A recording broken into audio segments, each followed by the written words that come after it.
Good afternoon, everyone. This is Mike Dane with MLS Technology. This afternoon's class is the Advanced Matrix and Realist class. We are going to be going through and just doing some of the advanced functions in both of those systems. The first half of class is going to be primarily about, or the first 3 quarters, I should say, of class are going to be about matrix, but we're going to be covering a couple advanced functions in Realist a little bit later as well. So before we get started with the course content, I did want to run through a couple of things. We've got everybody on mute by default. This just means that you guys won't have the option to speak during the course, but there is a raise hand option. If you guys do end up having a question that you would like to ask, and it's maybe a little cumbersome to have to type into the Q&A section, you can hit that raise hand option and I'll get you unmuted. You can ask your question. Otherwise, if you guys have questions, please focus those into the Q&A button. This will make sure that it actually pops up on my screen. The chat doesn't really give me too much as far as like a notification or something that lets me know what's happening.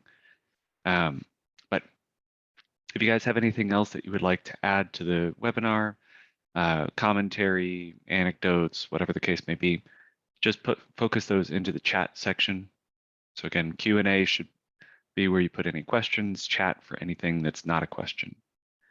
Now the session is going to be recorded. I'll be getting the link sent off with the recording probably around 3 today.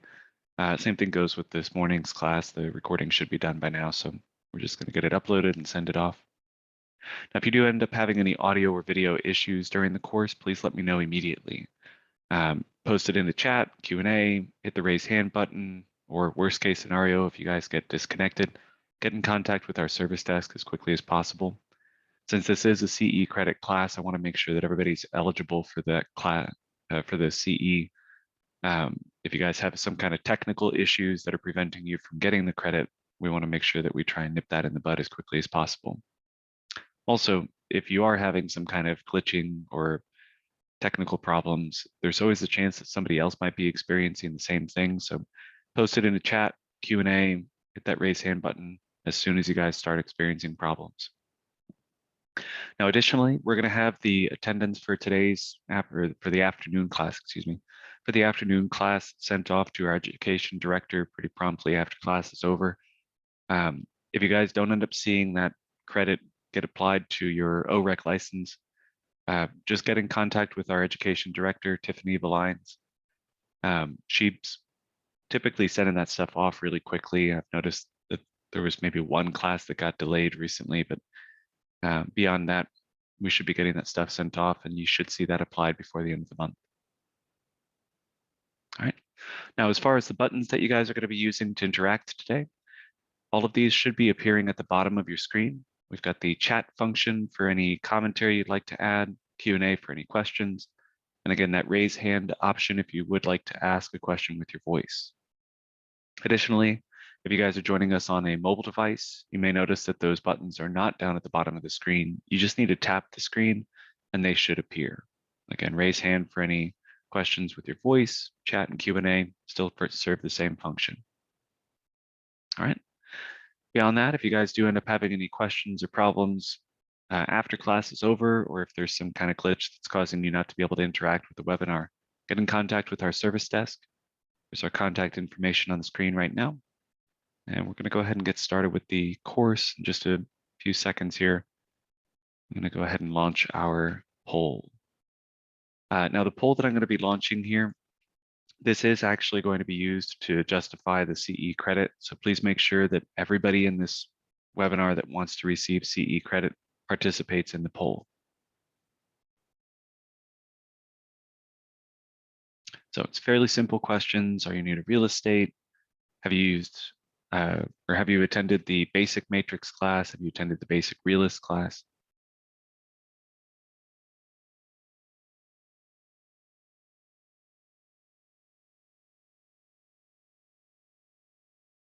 Oh, excellent. Yep, looks like we just need one more person to respond and then we should be set. Ah, that's everybody. All right. Well, that was quick. Thank you guys. Let me go ahead and share the results. Oh, and actually I might as well clarify since we've got 13 participants, 13 people that were in the poll. Everybody that's in here right now is eligible for CE credit as long as you guys stick around to the end of class. So I see that it at least looks like a little less than half of you guys are either new or relatively new to the real estate industry. So a lot of veterans here. That's good to see. The majority of you guys have attended the basic matrix classes, but it looks like a couple of you have not, or if it was a long time ago in this case, that's fine. What'll end up happening is I'll try to make sure to give some context to some of the stuff that we're going to be discussing. Also, I see that most of you guys have been to the basic matrix class. A few of you guys have not. So I'm going to try and contextualize some of the realist stuff when we get to it towards the end of class. But most of that stuff will seem at least a little bit self-explanatory until we start getting into the advanced functions. So this is excellent. All right, so let me get that out of the way for you. And we're going to be starting off on matrix. Before we get into some of those advanced functions, we do have a little spiel at the beginning. So as technology continues to speed ahead, realtors are either in front of the curve or getting left behind. And the public is starting to expect a level of technical expertise from their realtors far greater than we've ever seen before. Now, as new technologies and trends surface in the real estate world, such as coming soon, virtual staging, just to name a couple, the last thing that you guys need to be worried about is your proficiency regarding some of these basic tools that we have that you need to use to run your business. The Matrix MLS system and the Realist tax system, although obviously not new to any seasoned agents, do contain some advanced tools that if you guys aren't using them could be easily forgotten or even just slow you down completely and bog down that daily routine as some of those simple things become frustrating and cumbersome. So this class is designed to try and teach both new and seasoned agents proficient ways to use some of these advanced tools that are in the systems you guys use every day. All right, so we're going to get started with a search function in Matrix. Now, when we first get into the Matrix class, on the basic class, we do cover the search function that's built into the home page here. You'll notice that whenever you guys are running a search on the home page, there's only these 3 elements that you guys can search by, or you can use an MLS number. Now, the status function, if we leave this blank and we just put in a house number and a street name, without that status function, it's going to find effectively just a history search for any property. So for instance, if I put in the address here and run the search, it's going to find all the listings that had ever come in there. If we were to add a status, you'll notice that it'll restrict that status so that if I put closed, for instance, it would only come up with the one, expired, it would come up with both of these. Now on that home page, it's a very limited search. So for instance, if you guys wanted to make sure that you were searching for whatever the house number was, North Peoria Avenue, or let's say that you had a street name that was also street, avenue, boulevard, whatever the case may be, you may find that this search kind of breaks down a little bit when the search functions become a little bit more complex. So if you're needing more nuanced searches, you're going to have to rely on the search functions that we have under the search tab. Now I'm going to switch over to the cross property search. Now you guys may remember this from our basic class, but just as a quick refresher, the cross property search is actually going to allow you guys to search for residential, commercial, vacant, and leasing all in one search. So instead of restricting yourself to just a residential search and only being able to see those properties, cross property search will actually show us everything that's listed in our system, regardless of what the property type is. You can also use this section to kind of get a little finger on the pulse of an area that you're working in, or maybe that you don't have a lot of experience working within. So for instance, if I wanted to see all of the residential and vacant land in Ada, I can do a search that combines all of those rather than having to run a search that's residential, that's Ada, and then run another search that's vacant land, that's Ada. I can combine both of those into one spot. But the cross-property search is also known for giving us all of the options available all at once. Now, this means we can put in total number of bedrooms and bathrooms, which would restrict us just to the residential properties. But we can also search for the lot size, acreage, things like that. And again, we won't have to worry about being restricted to just one property type. Additionally, it also gets to highlight this little search function up here at the top. So when we were on our homepage, we had the ability to put in the house number and the street name. If I wanted to narrow my search even further, I can put in house number, street direction, street name, street type, and post direction. This way, when we're searching, we're looking for just one item. So rather than having to worry about filtering through a bunch of results that might be in a different city or a different part of the town, you don't have to worry about that. You can put in the full street address. Now, if we wanted to search for multiple addresses at the same time, we're not just restricted to this single line where we can only put in one address. I can also hit more and add up to 10 different addresses at the same time. Now, there's not too many usage cases for this, but just as a reminder, in case you guys do end up in a situation where you're needing to track down multiple properties' history at once, you just put in the information in there and search for them all at once. Now, additionally, we also wanted to cover something else that was on our homepage.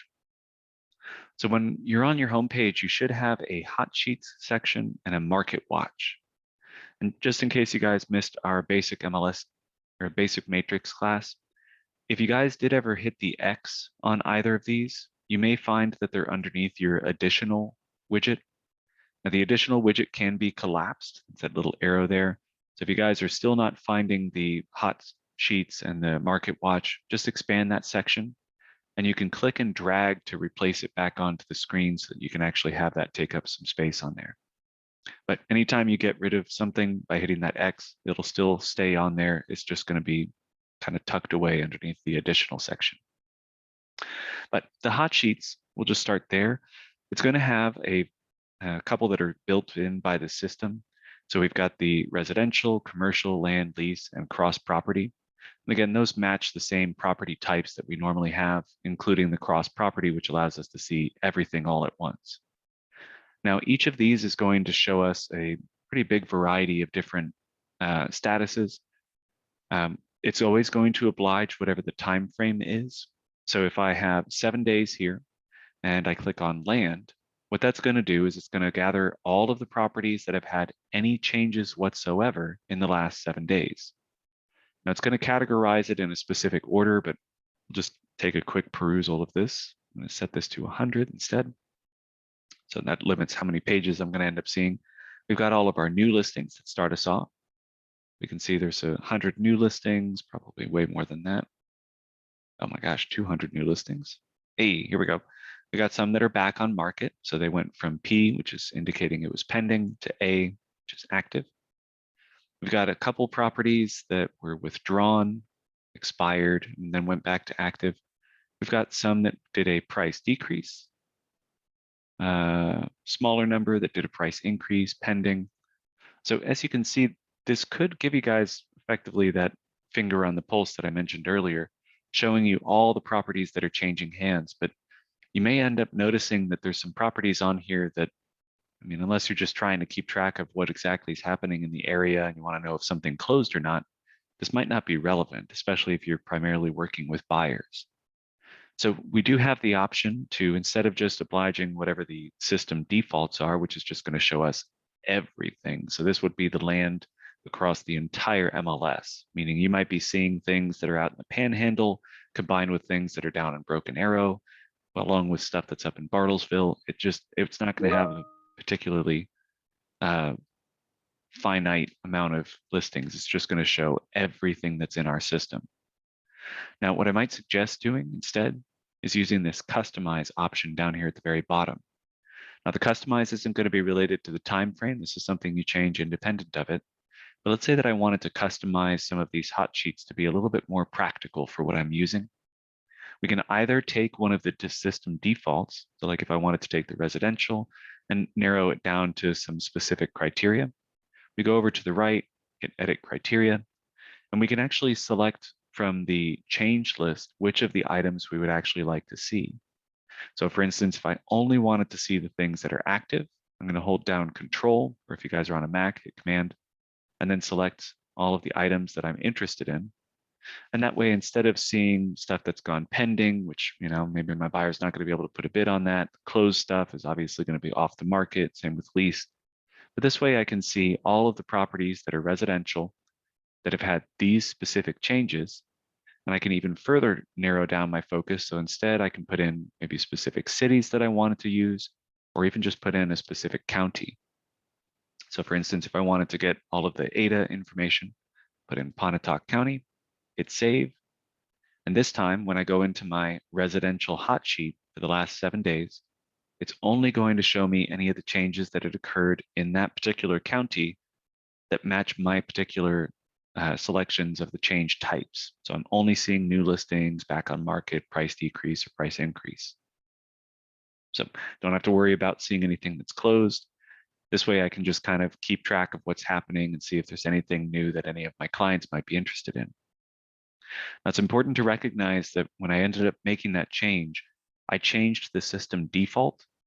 You don't necessarily have to go through and ruin one of the system defaults just to make sure that you get the information you need. You can also go through and hit this add option to create a new type or a new hot sheet. You can choose which type it's going to be, whether it's a cross property where I'm going to see residential and vacant and maybe even the leasing options, or I can narrow it down to just one of those property types. I'm going to leave mine on cross property, and we'll do one for, how about Eufaula? There we go.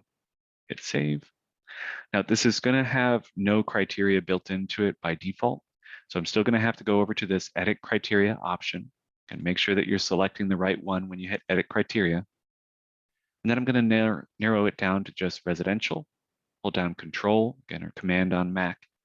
Hit land. I'm going to do the same thing up in change type. New, coming soon, back on market, active, perfect. And then I'm going to go in here and we're just going to narrow this down to Eufaula. Perfect. All right. So I should be set. I've got all my information put in. So my hot sheet's going to be just what I need. Then I can go back to my home page. And anytime I go into Matrix now, I'll have this quick and easy link that allows me to see the last 7 days or the last 3 days or whatever time frame it is that you want to set this to for Eufaula. So I've got 23 listings here, mostly new listings, a couple back on market, a couple price decreases. And it allows me to have a little bit more focused report rather than just seeing anything and everything. All right, so that's our hot sheets section. Again, make sure that you guys remember you can change the time frame. So if you guys just wanted to see the last 3 days, the last week, whatever the case may be, you can change that. The same thing is going to be available. We've got that same time frame here for the market watch. Now notice the market watch, instead of it actually being focused on giving some report to say how many new listings there are and how many coming soon there are, that's actually what this is designed for. Is if you wanted to actually set up an area and see all of the new listings all at once, so not allowing you to combine with other status changes, just the new listings, you can come down to the market watch, click on new listing, and the list is only going to show those new listings. Now, this is going to be a little bit more restrictive because as you guys saw with the hot sheets, we have the system defaults, and then I've added in a couple extra, like one that's for Durant, one that's specifically for my office, and then one that's for Eufaula. With the Market Watch, there is no custom Market Watch sheets that I can switch between. When you click on this Customize option, you're going to be changing the numbers for everything on there. So if I wanted to limit myself to Pontotoc County again, this time when I go through and see the Market Watch, the last 7 days, I can see that there's been 9 listings in that specific area that I located. So rather than getting to see anything and everything for that area, I'm just going to be able to see that, just that one section, and I can switch between cross property, see how many listings have been put in, customize that one specifically. There we go. And again, after I've done that customization, it's going to be focusing that just into that one county. All right, so I'm going to hit reset and reset the residential one as well. There we go. So now that I've reset this, again, it's going to be going back to the system default showing anything and everything. We've got Jinx, we've got Muskogee, Tulsa, Broken Arrow, Bixby, Claremore, Veneta. Like it's just all over the place. So these are really helpful. I would stress that these can actually be used in a little bit more targeted sense. Just make sure that you guys understand the principle behind it. We'll be sending out a video that actually covers this as well. So if this was a little too quick, or if you guys wanted to follow along, you can watch that video afterwards. All right. Now, besides finding listings through the search function over here or the hot sheets, Market Watch, there's also a search function that's actually following us no matter where we are within Matrix. So even if I'm about to add a new listing, here we are with the speed bar up at the top. Even if I go into my contact screen, we've still got that speed bar. And actually, before I move on, Mindy asked a question, how do you delete the hot sheets custom ones? Actually, that's going to be under the customize option. Just select whichever one you want to get rid of, and there's this delete button right here. So if you guys do end up moving to a new location, or you guys don't like the hot sheet that you constructed, you can just hit that delete and it'll get rid of it. Yeah, easy peasy, no worries. All right, so no matter where we are in Matrix, you guys will notice that there's this speed bar that follows us everywhere we go. This is actually one of the most useful tools that you guys have access to in Matrix. So I'm going to actually pull up a screen here. Go. It's at a full screen so we can see this side by side. All right. So what the speed bar is allowing us to do is the speed bar takes some basic data and turns that into a search for us, but it's going to be using a specific shorthand. Now, this little question mark icon that we have to the left of it, we'll pull up this screen right here. This is going to show us how to actually use this speed bar so that you can use it for whatever search type you would like. So for instance, if you guys wanted to create a really basic search really quickly, let's say I have a client call in, they're like, hey, I need to know what's for sale in Tahlequah. I can just go residential. See, that's the property type. I put in a space, A for active, status right here. We're going to put in our city name after a space, Tahlequah, another space. Notice we can also put in the price. So if I had a specific price range that my clients gave me, here we go. And then it also allows for us to put in bedrooms and bathrooms. But notice with the price, we actually had to put a $sign before. This is indicating that whatever number comes immediately after it is meant to be the dollar value of the property. Whenever we put in bedrooms and bathrooms, you're going to just put in a number. It's going to automatically assume that any unaccompanied number is the bedrooms first. And then if there's a second unaccompanied number, again, no square footage afterwards or $sign before it, it's going to assume that's meant to be the bathroom count. So just copy that, put that in there. So again, put a space in between each and every element. If you don't put in a square footage after a number, it's going to automatically assume bedroom first, second unaccompanied number, bathroom. And then I'm going to put in my square footage. I'm just going to copy this example actually, because that's a decent way to do it. And you notice these pluses that I've got here. If I wanted to do like 3 to 4 bedrooms, I would just do 3-4, the same way that we do the price right here. But if you put a plus, or even if you end up deciding maybe they don't want more than 4 bedrooms, you put a minus.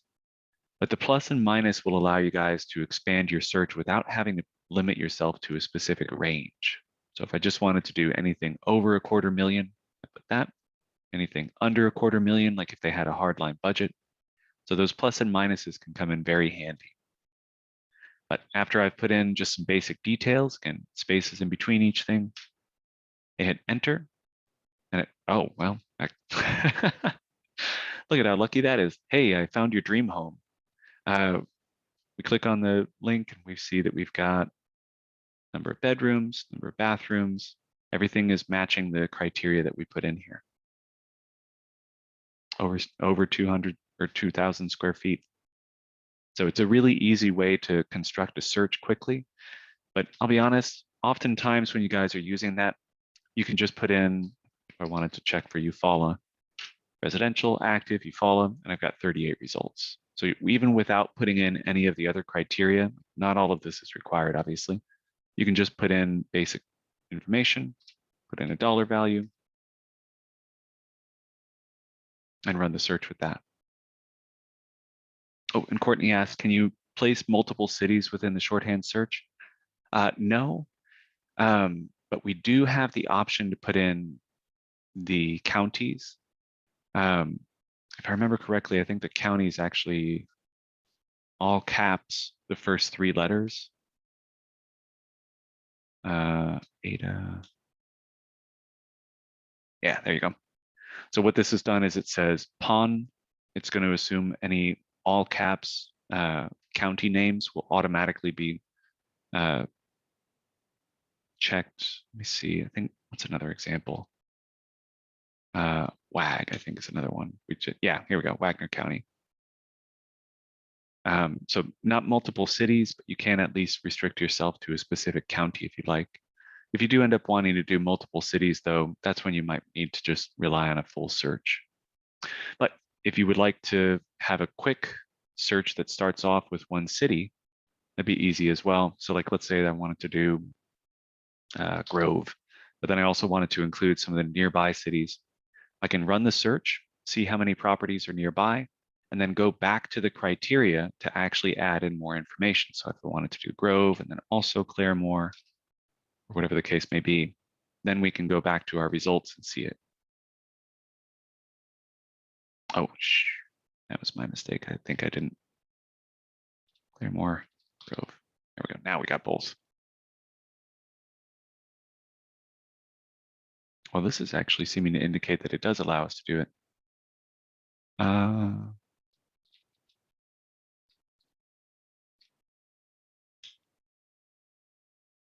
many can we do at once then? I think they've changed. They must have changed the behavior since then. Yeah, it looks like it's actually allowing us, as long as it recognizes it as a city name, we can do multiple.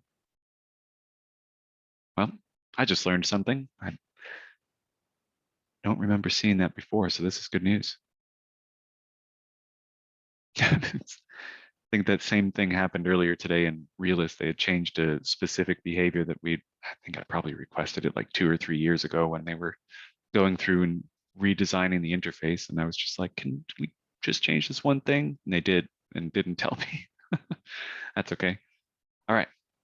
So we've got our search for properties up at the top there. Another way to use the speed bar up at the top, as the speed bar help is indicating, is an agent search.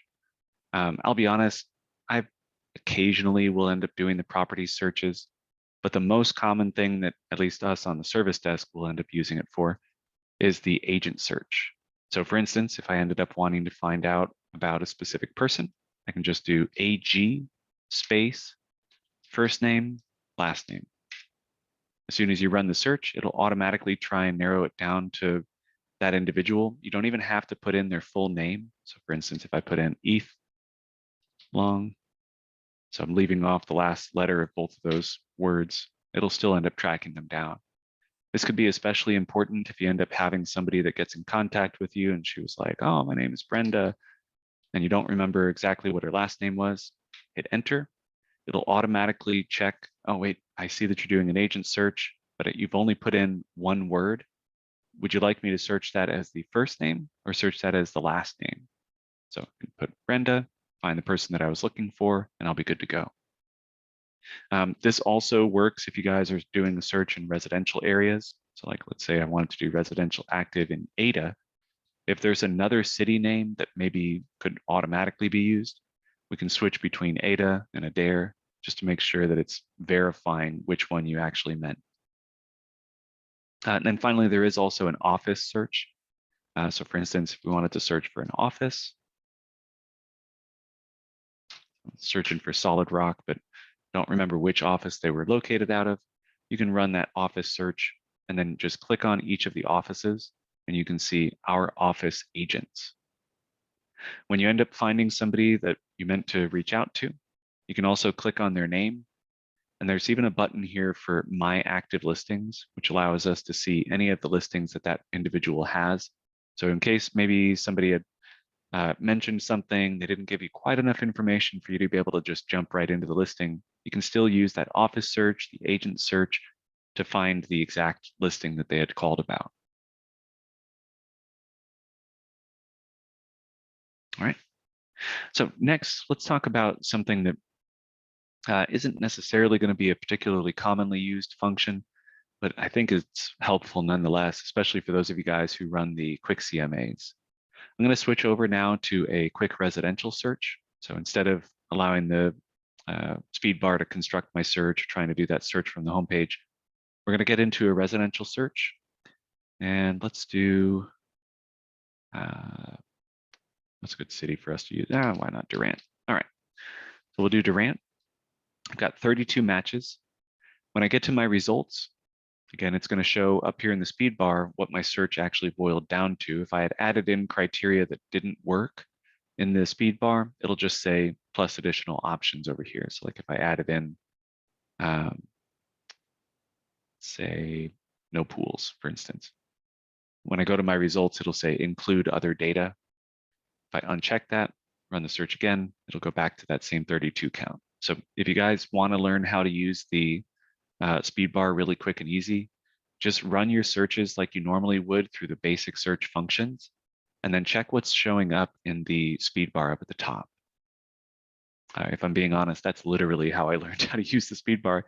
I kept on seeing the text line come up here and I was just like, what is this? Like I've seen this, but I didn't realize how this all combined together. So it's an easy way to learn what can go up there and what can't. But when you're looking at your search results, there's actually a stats button down here at the bottom. It presents you with two different options when you don't have anything checked. As soon as you start checking things, that stats button narrows down to just a tabular view. Now the tabular view is actually really handy. So when you click on stats and just go straight to tabular, it's effectively showing you a CMA for your search results. So this would be the raw data of which numbers are going to be eligible on that particular search that you've run. So if you guys wanted to verify, like, wait a second, I'm seeing property in here that's $1 million, and then meanwhile the lowest price is under $100,000. Maybe I need to go back and narrow down my search results a little bit. So I can jump back, run back to my criteria, make those changes. But this is a great way to just kind of effectively get a quick synopsis of the area that you've run or the search results that you're looking at. We also have the charts option. Now the charts are going to come in a bunch of different varieties. We've got a bunch of system presets, and then you can even customize some. So if you wanted to set up a specific time frame, so I wanted to see the past 5 years, let's do active number, let's do list price median. There we go. And Durant residential. And I'm going to have this grouped by month. How about, there we go. Hit generate. And this will show me all of the listings. Now, of course, this is showing the past 5 years, which means this is only going to be limiting myself to the most recent active listings. If I wanted to expand my search out further, I'm going to have to change some of my search results or search criteria. But just to give you guys a little basic preview, we also have some options on how to edit it. So if we wanted to do a line instead of columns, a smooth line, an area, smooth area. We also have the option to combine this with additional options like a secondary statistic. So we could do number of new listings. Then when we generate that, it'll actually have two different statistics on there. I might want to change this over to a line instead so that I can actually see both of the pieces of information, but makes it really easy to get some kind of basic information for a client if they're calling to find out about, what's the area like or what's happening, things like that. All right. And then if you do end up constructing something that's useful and you guys want to come back to that later to keep track of the statistics in the future, you can always hit this save option, and then it'll show up under your My Presets here. Now, something else that you guys have the ability to do whenever you're looking at your search results. Let me go back to my search results. There we go. So now that I'm back on my search results, down here at the very bottom, we have the refine, save, and carts. We cover some of this in the basic matrix class, but just as a little recap, the refine option is going to allow us to see if any of these listings have been sent off to a specific contact that we have. So if you guys are running a search for a specific person and you want to make sure that you're not emailing them the same listing over and over and over again, you can use that to refine it. You can also save listing searches. So if we wanted to save this for future use, clear that refine option. I can do a new saved search. We can do an auto email where any listings that match the criteria that I searched by will automatically be sent to the client. This is also something we cover in our basic matrix class. We're not going to cover it right now. But we do also have the ability to create a new speed bar shortcut. So for instance, in this case, I've got a basic residential search for Durant. Instead of having to type in res a Durant, or even if I had some more specificity, like in that pool on premises, I can set this up as a new speed bar shortcut, and I can just go Durant. And that way, whenever I jump into the system, oh, did I already save one? Oh, I did already save one. Whatever, Durant 2, there we go. So now whenever I get into Matrix, just straight off from the home page, without having to use a saved search, so like if I have a favorite search or something like that, if I've run out of spaces on these, which there is 25 slots, it'd be kind of unlikely. We used to use this as a backup since there was only 10 spots on the first page. But you can just run through and just put in Durant 2, and it'll automatically jump back into that search. You can also use this for clients as well. We have a lot of favorite searches on the home page now, so that shouldn't be quite as necessary. But even if you guys are pulling this Matrix interface up on mobile, so like if you guys are signing in to the MLS portal and getting into Matrix from a browser on your phone, those speed bar shortcuts could save you guys a lot of time. Because when you're in the mobile version of it, this is what it looks like. So it doesn't show you guys the saved searches you would normally be seeing. All right, let's jump back to the full site. Let's jump back into one of our recent searches. I'm going to go back to our recent search button over here, go back to Durant. Now let's talk about customizing the layout on here. In our basic matrix class, we do discuss briefly how to customize the way that this is laid out. So for instance, if I want to move things around, we can click and drag to kind of reposition the columns that are already there. Let's say that there's something on here that's just maybe not needed, or maybe when I was going through in my criteria, active and house are already a part of my criteria. So by the time I get to my results, I don't need to see an active column because this is showing active across the board. And we don't need to see the property subtype because, again, that was part of my search. So seeing house is just taking up space. So what I can do is I can click on the space where I would normally be clicking to drag. So notice how it turns my cursor into the four-sided arrow. When I click on that, I can do remove column. That gets rid of it. Same thing with the subtype. And I can change where this school district is. Maybe I want it to show up after to kind of complete the way that the address normally looks. Got our bedroom, bathroom, so on and so forth. Right now, we don't have any sort functions. So you'll notice that there's none of these that are actually showing any sorting. If I click on price, for instance, it'll automatically turn that into my primary sort. And you'll see this arrow pointing down, meaning it's going to go from the smallest number to the largest. If I click on that arrow, it switches what order it's going to show, so largest to smallest now. If I click on another column to start sorting by that, you'll notice that the price becomes a secondary sort option. So if I click on bedrooms, It'll sort the same way that we did with the price, where it automatically starts with lowest to highest. And you see over here, we've got our price. If I switch this up so that we've got our highest number of bedrooms to the lowest, we've got all of these 4-bedroom properties, and it's going to be sorted the secondary sort by price. So remember, we clicked on price first, and then we clicked on bedrooms. So this was the primary sort until I clicked on this. Price became secondary, bedroom became primary, and now everything that's 4 bedrooms is going to be sorted by what the price is next. So just remember that when you guys are trying to change what the sort option is. If I wanted to switch between these, so like do price and then bedrooms would be the secondary sort, I can click on price again, reverse the order, and now I can see all of the properties. Doesn't look like any of them have a difference in, or the same price, so it's not really going to matter what the bedroom count sort is. But just bear that in mind. If you guys want to try and simplify your searches just a little bit, you can change those sort functions. Now, in case you guys end up liking the way that this looks and you want to save it for future use, there's 2 different ways to do that. Up at the top right corner, if I like the way that this particular layout is with these 2 sort options, keeping it nice and simple, I can do set search defaults. And it's this top option, set current display, sort order, and count per page as my search starting default. So remember, that means all of the columns that I've chosen, all of the sorting, and then additionally, it's also going to remember how many per page. So when I click on this set default, this will remember that, so the next time I come in and do a residential search, these are the defaults that it's going to use.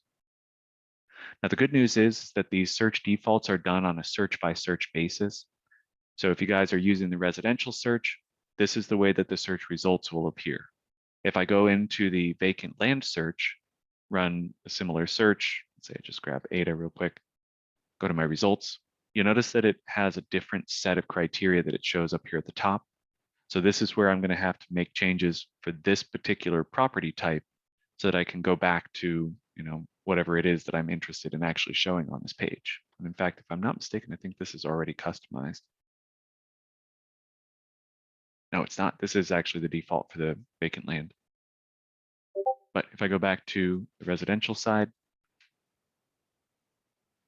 go to my search results, then you notice even without even putting criteria in, got address, no mention of status, no mention of property type.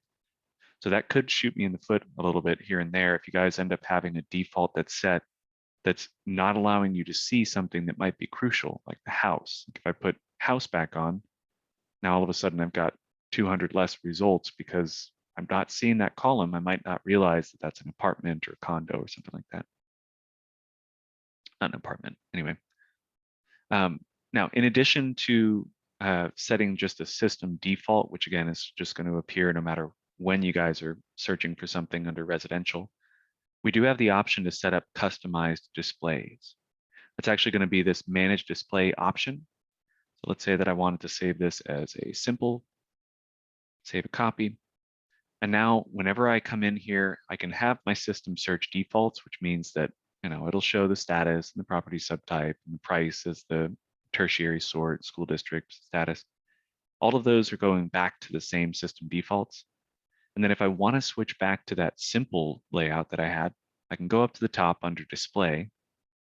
And then all of these options up here at the top with the my prefix are indicating the saved search layouts.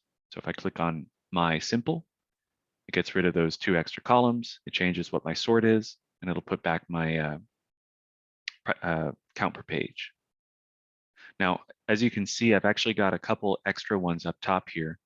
I would very strongly recommend that you guys explore whether or not this could be useful to you, because then if you do end up having, let's say, a showing tour that you're going to be going on, you pulled up a cart, you can switch over to my showing information. This way we can see, all right, what's the showing contact for this particular listing? Looks like this is the guy. So if I have to call the agent, well, look at that. I've got who it is that I'm going to be talking to, what their email address is, and even a follow-up email if I have to. So all of that information has been saved. But again, this isn't my system default. This is just something that I can jump back to as soon as I'm ready to start maybe printing this off. I'm about to go out to a bunch of properties.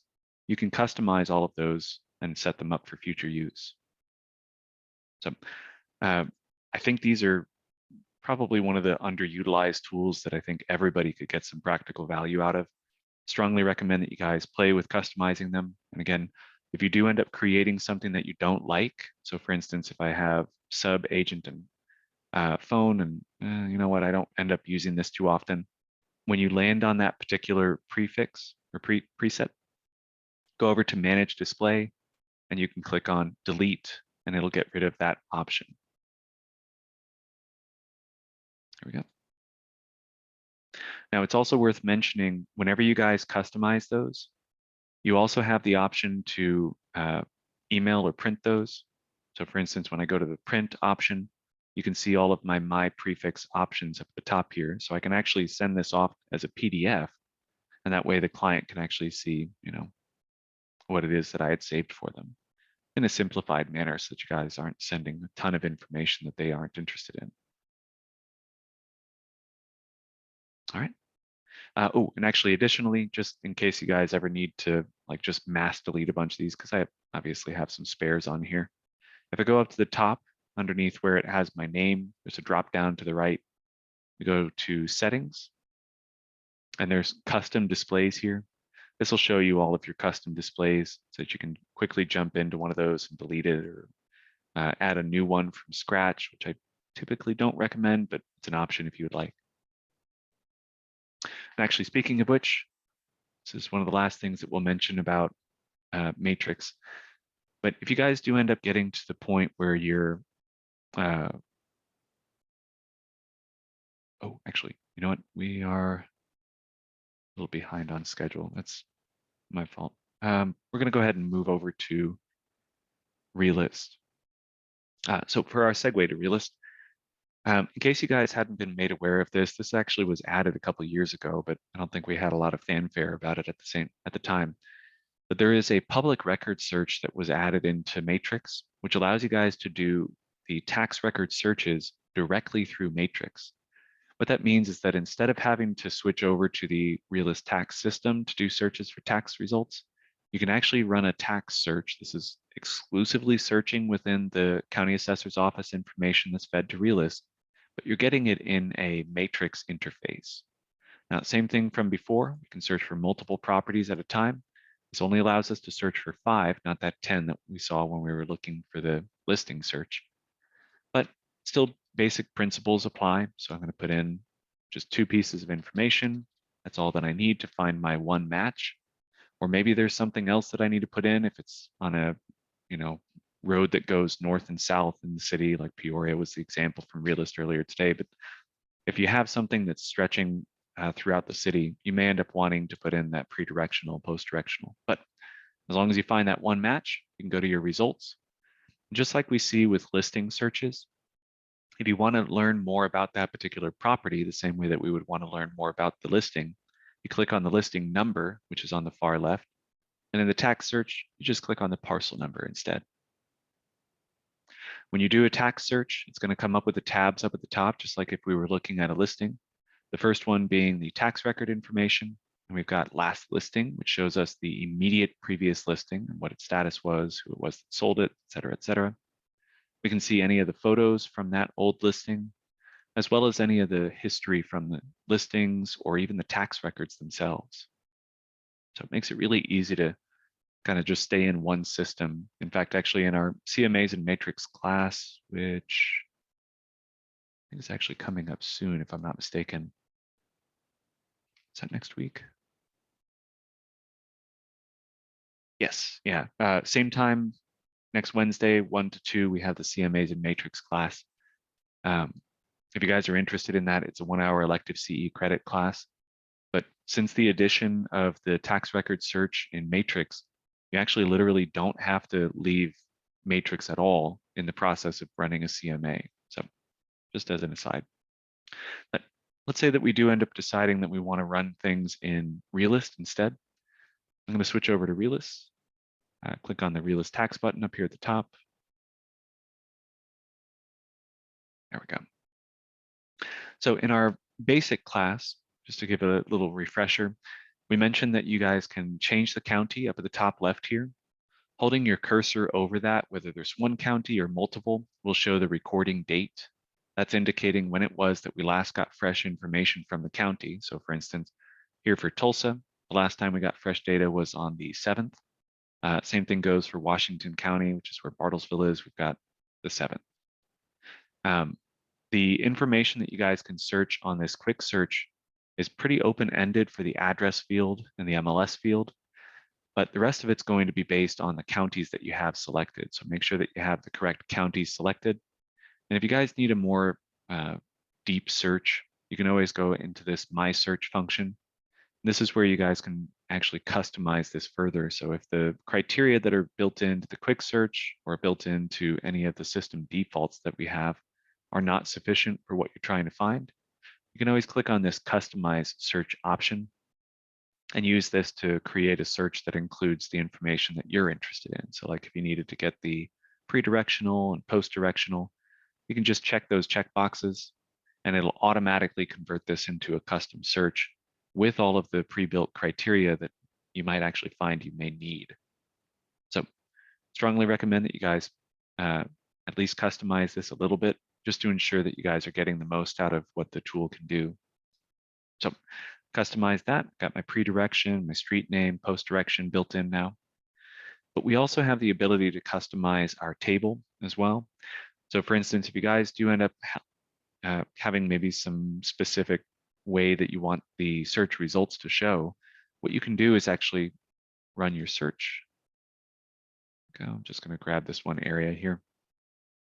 There we go. And we can see how the search results are going to be displayed.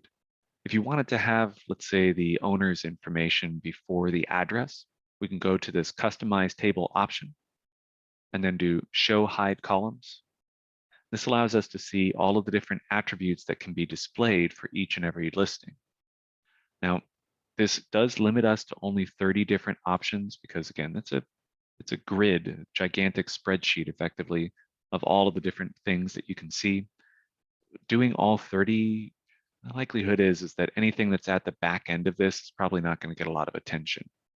That, or if you guys are like me and you guys always scroll to the end to see what's back there, you may end up missing the stuff in the middle. But what this does is effectively allow us to change which order things are in. So for instance, if I didn't need the lot acres to be quite so close, don't need the MLS status, we'll do owner name 2, and then apply.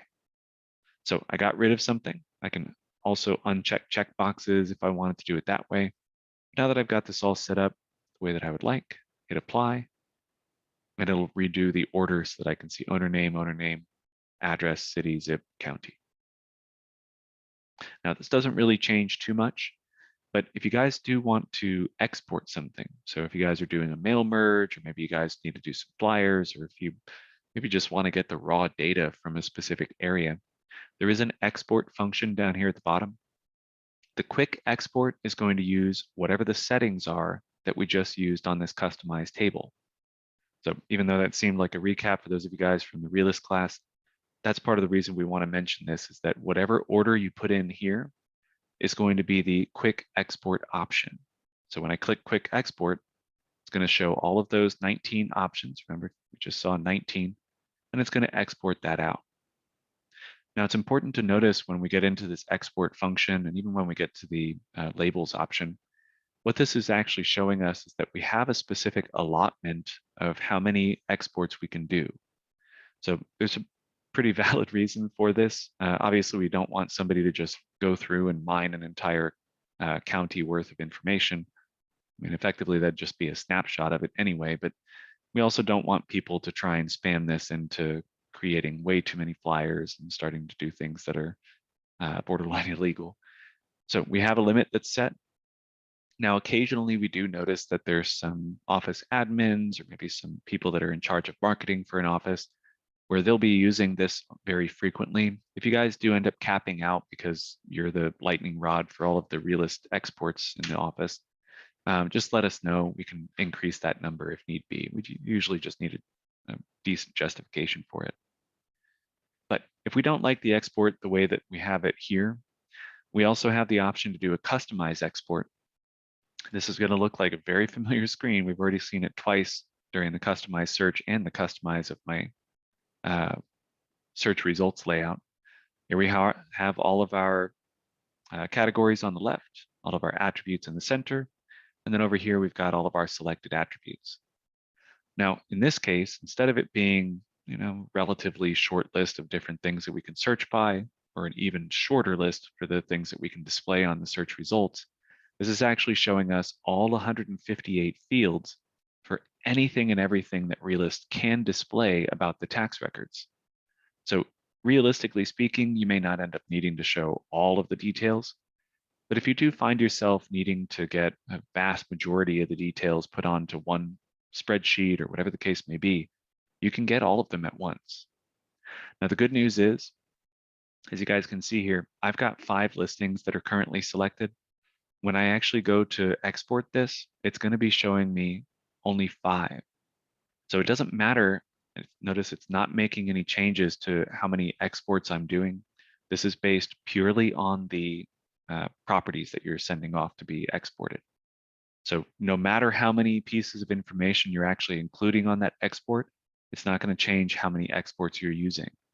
So it might be worth pointing out that if you do want to export, a bunch of information, it would be best to include everything that you might think you may need, because if you have to come back and do a different export with different options, even if it's for the same exact properties, it's still going to be deducting from that value. So for instance, let's say that I grabbed all of these items here, hit export.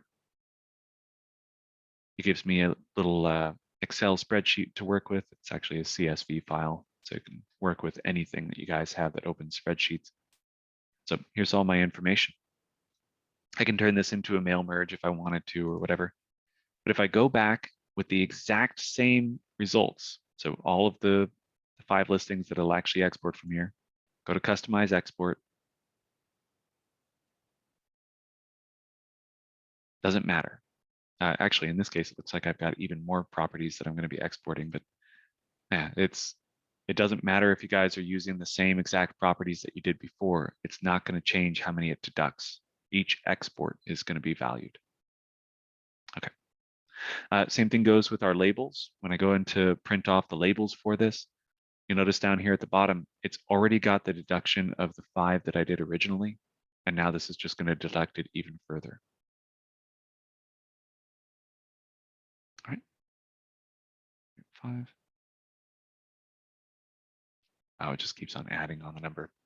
I'm going to have to contact them about that. All right. And something that we didn't end up discussing in a couple of the most recent basic matrix or basic realist classes was the foreclosure query. So if you guys do end up wanting to search for properties that have been or are in some foreclosure status, go under the saved searches, head to the bottom, and there's a little golden padlock on something called foreclosure query. Now, the only real important thing to know about this, because the rest of the stuff will be pretty self-explanatory if you're searching for something foreclosed, but the foreclosure stage is a little strange. We have to select it from a list. So I'm going to click on the drop down, check the checkboxes. There we go. And that'll allow me to search for any properties that are lis pendens, pre-foreclosure, or actually I think pre-foreclosure is the lis pendens status, but or bank owned. So we just put in, let's say, certain name, we'll do Smith. What's the city? Tulsa. Here we go. Run my search, and I'm all good to go. So fairly simple. I think that's actually about it for class today. Oh, the overlays. We do cover this in the basic class, but one of the things that I think is very useful, but you kind of need to combine into um, two different overlays, is on the trends. You do have the option to see the median sales price. But just as a reminder, you may end up finding yourself in a situation where you're seeing a really unusually high number for an area that maybe doesn't see a lot of activity. So for instance, well, we already used that as an example. Let me see if I can find another one. Oh, here we go. So here's Whitesboro and Muse between there. This zip code, for some reason, has an obscenely high number. So I'm going to do a control click. If you guys are on a Mac, again, it's a command click. Looks like the median sales price for the zip code here is actually $1.4 million. That's a pretty high number. Make sure to go back into your trends, go back under sales activity, and you'll see that this is probably only one property that sold for that much. Oh, two. Hey, there you go. Cut that number in half, and you pretty much got your number. So there might have been two properties that sold. One of them was for, 3 million some odd dollars, and the other one was for a small amount of money. But since those were the only things that sold in that area, it may have thrown off these numbers. So just remember that, just as with anything else, always double check the sample size. But that's about it. If you guys do have any questions about either Realist or Matrix, go ahead and stick around. If you do end up having any problems in the systems, get in contact with us at the service desk. We're more than willing to help. We're all very familiar with these systems and processes, so we can help out. Oh, and Courtney had asked, how can I get the MLS or my searches on my phone or mobile app? I would very strongly recommend that you guys check out MLS Touch. MLS Touch is our official mobile app. It's effectively the Matrix equivalent on mobile. And it allows you guys to actually see not only the listing data if you guys are running searches, but it also syncs over all of your contact information as well. So you guys can see any of your saved searches, you can see any of your contacts, you can send them information, and they can even use a client version of the MLS Touch app. There's a bunch of really cool features in there. We do have a pre-recorded version of a class that covers at least part of that under the webinars option. You can see this pre-recorded version of the past webinars. And this will show you guys all of the different classes that we've had. We have a mobile agent class. Oh, that's right. We don't keep the mobile agent class up here live usually, but there is actually an MLS Touch app webinar. Very strongly recommend that you guys check that out because it's a very specific tool for our MLS that's just really helpful. And I think Oklahoma City is also using it, but it's great. RPR is also a fantastic tool on mobile as well, but it doesn't tie into Matrix. So, yeah. Well, I'm glad we've started with 13. We're ending with 13. If you guys need to leave, no worries. Everybody here has been eligible for CE credit, barring any prolonged disconnects, but I didn't think I saw anybody. So we should be set. Thank you guys again for joining us today. Questions or problems, just get in contact with us.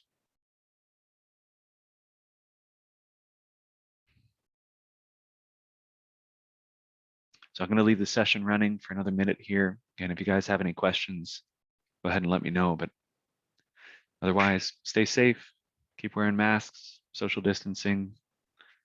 Hopefully we can resume in-person classes someday soon.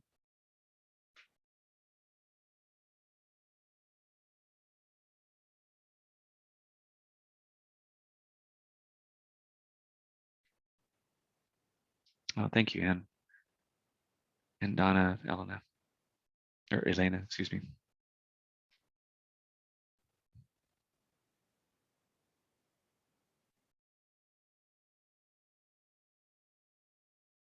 Oh, and actually it looks like everybody's dipping.